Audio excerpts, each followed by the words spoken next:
हिरड्यांसाठी मी अतिशय पूर्वीपासून चालत आलेला उपाय सजेस्ट करेन.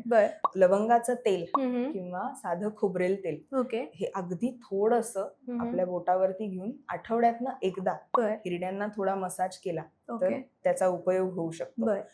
त्रिफळा चूर्णाने जर हिरड्यांना मसाज केला, again I am saying I am not an authorised person to say this, कारण आयुर्वेदातलं मला ज्ञान नाहीये, पण त्रिफळा चूर्ण मी स्वतःही वापरून पाहिलंय आणि त्या अनुभवावरनं मी सांगते की हिरड्यांमध्ये जो एक्स्ट्रा इडिमा असतो ना तो सगळा निघून जातो.